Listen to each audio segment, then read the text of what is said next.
தமிழ் சினிமாவில் முன்னணி இயக்குநர்களில் ஒருவராக திகழ்பவர் இயக்குனர் மிஷ்கின். தனக்கென ஒரு தனிபாணி கதைகளை கொண்டு படங்களை இயக்கி வெற்றி பெற்ற இவரிடம் உதவியாளராக பணியாற்றியவர் ஸ்ரீ கணேஷ். இவர் இயக்கத்தில் தற்போது உருவாகியுள்ள புதிய திரைப்படம் 8 தோட்டாக்கள். வெற்றிவேல் சரவணா சினிமா சார்பில் வெள்ளைப்பாண்டியன் மற்றும் பிக் பிரிண்ட் பிக்சர்ஸ் சார்பில் பி கார்த்திகேயன் இணைந்து தயாரித்துள்ள இத்திரைப்படம் ஒரு கிரைம் த்ரில்லர் கதையாக உருவாகியுள்ளது.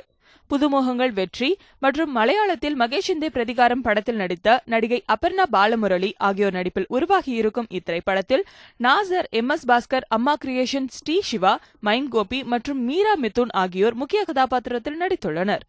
இசையமைப்பாளர் யுவன் சங்கர் ராஜா இப்படத்தின் இசை உரிமையை தன்னுடைய யுவன் ரெக்கார்டர்ஸ் நிறுவனம் சார்பில் பெற்றிருக்கிறார். பெரும் எதிர்பார்ப்பிற்கிடையே உருவாகி வரும் இத்திரைப்படத்தின் ட்ரெய்லர் வெளியீட்டு விழா சமீபத்தில் சென்னையில் நடைபெற்றது. இந்த விழாவில் படத்தில் நடித்த நடிகர், நடிகையர் மற்றும் தொழில்நுட்ப கலைஞர்கள் ஆகியோர் கலந்து கொண்டனர்.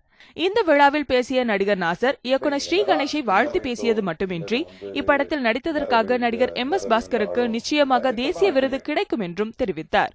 ஃபர்ஸ்ட் டே கணேஷை பார்க்கும்போது கதை படம் எடுத்துமா கதை வந்து சொன்னியா? இல்லை சொன்னீங்க. ஓ ஆமாம், ஷூ ஷாப்பில் சொன்னேன். ஸோ அது வந்து என்னுடைய பையனை விட சின்னதாக இருக்கானே, அவன் வந்து உட்காரும்போது இது ஏன் இந்த ரிஸ்க் எடுக்கிறாரு சிவா அப்படின்னு தான் நினச்சேன். ஆமாம், கதை சொல்லும்போது கூட எனக்கு கொஞ்சம் முழு நம்பிக்கை வரல. ஏன்னா கதை சொல்லிடலாம். ஒரு காலகட்டத்தில் சினிமாவின் வளர்ச்சியும் வீழ்ச்சியுமாக இருந்தது ஒரு காரணம். நல்லா கதை சொல்கிறவங்களாம் நல்லா டைரக்ட் பண்ணுவாங்க அப்படின்ற நம்பிக்கையில் ஒரு குறிப்பிட்ட காலகட்டம் சினிமாவில் போச்சு. ஸோ இவ்வளோ அழகாக கதை சொல்கிறானே, பட் அது அவனுடைய அனுபவத்துக்கு மீறின ஒரு கதையாக இருக்குது. இது எடுப்பானதான் சந்தேகமாக இருந்துச்சு. ஆனால் முதல் நாளிலேயே அந்த அவநம்பிக்கையை அவன் தகர்த்தெறிந்தான். ஸோ பாராட்டுறதுக்கு பாஸ்கர் ஒரு வேஷம் 2 வேஷம் பண்ணியிருக்காரு. இதில் வந்து மிக அற்புதமான ஒரு கலைஞர். அவர் வந்து காமெடியனாக பார்க்குறாங்க. நிச்சயமாக இந்த படத்தில் ஒரு ஷாட்டு அவர் வந்து என்னை டப்பிங்கில் பார்க்க சொன்னார். அந்த ஒரு ஷாட்டுக்காக நிச்சயமாக தேசிய விருது பெறுவார் என்பது என்னுடைய நம்பிக்கை.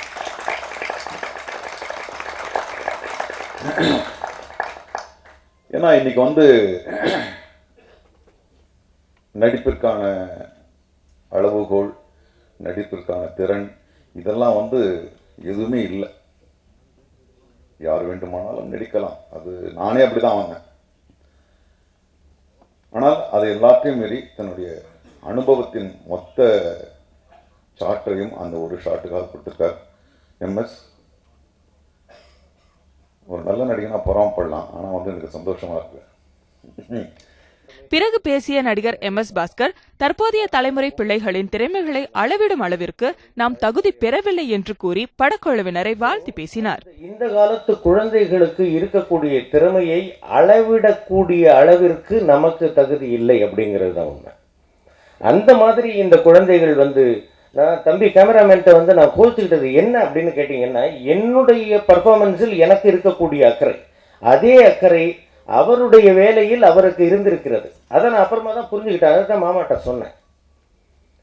எனக்கு நான் வந்து அந்த மூடில் வந்து நான் நிற்கும்போது இவர் பார்த்துட்டு இவருக்கு வந்து இந்த இதுக்கு வந்து நம்ம இந்த லென்ஸு போட்டோம்னா இன்னும் கொஞ்சம் அழகாக இருக்குமே அப்படின்னு அவரை தீர்மானம் பண்ணி அதை அங்கே மாற்றும் பொழுது அவருடைய அக்கறை அதில் தெரிகிறது. ஆனால் நான் என்ன கேட்குறேன், தம்பி நான் அந்த மூடில் வந்து நிற்கும் போது நீங்கள் இதை பண்ணிக்கிட்டு இருந்தீங்கன்னாக்கா நான் என்னுடைய பர்ஃபார்மன்ஸுக்கு கொஞ்சம் இடைஞ்சலாக இருக்காதா அப்படின்றது தான் நான் கேட்டேன். வேறு ஒன்றும் அவங்கள்ட்ட ஏன் கோச்சுக்கணும், என் பிள்ளைங்க தானே எல்லாருமே.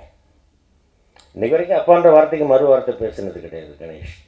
ஷூட்டிங்கில் அந்த மாதிரி வந்து என்கிட்ட சொன்னாப்பில்ல, அப்பா இங்கே நின்று சுடுங்கப்பா, இங்கே பார்த்து இந்த வசனத்தை பேசுங்கப்பா, ரொம்ப ஈஸியாக வேலை வாங்கினாப்பில்ல. சில சமயத்தில் நம்ம பண்ணும் பொழுது வந்து அப்போ வேறு மாதிரியாக நீங்கள் நான் எதிர்பார்க்குறேன்ப்பா அப்படின்னு சொல்லும் பொழுது இல்லைப்பா இது நல்லா தானே இருக்குது அப்படிங்கிறதுல ஒரு சின்னதாக கடிந்துக்கிட்டு இருப்பேன் ஒழிய அது என்னுடைய மகனை நான் வந்து இது நல்லா தானே இருக்குது, இது ஏன் மறுபடியும் பண்ண சொல்கிறேன் அப்படின்னு கேட்குற மாதிரி தானே ஒழிய.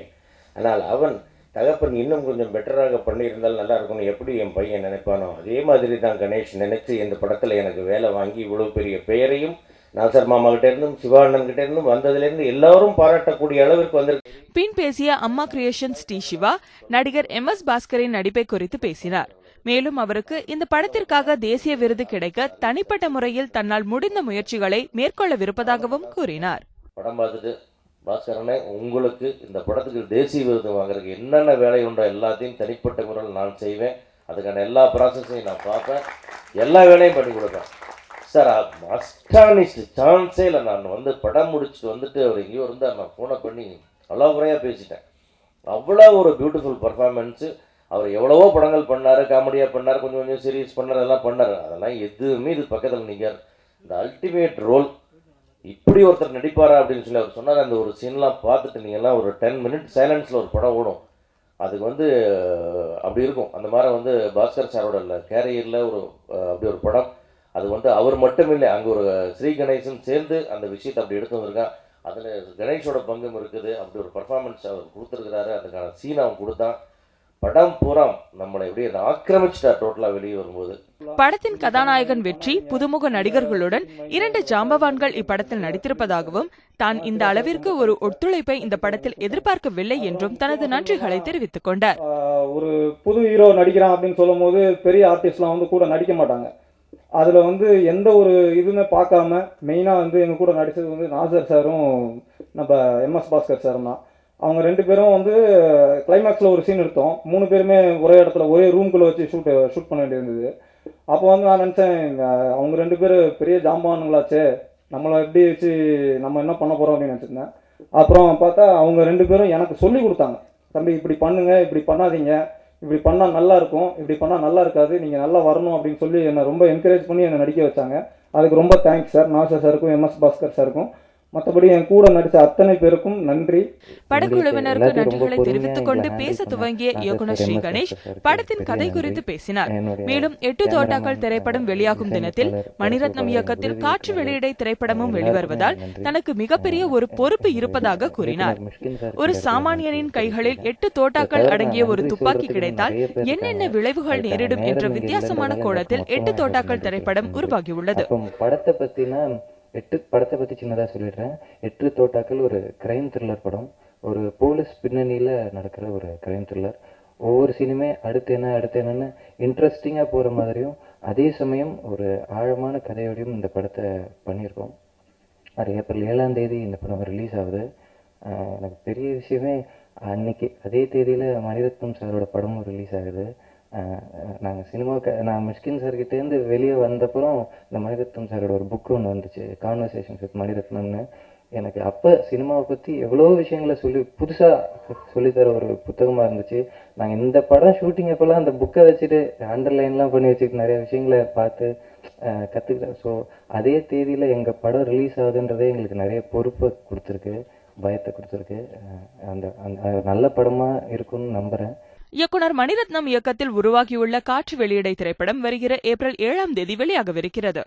அதே நாளில் ஸ்ரீ கணேஷ் இயக்கத்தில் உருவாகியுள்ள 8 தோட்டாக்கள் திரைப்படமும் வெளியாவது மக்கள் மத்தியில் பெரும் எதிர்பார்ப்பினை ஏற்படுத்தியுள்ளது.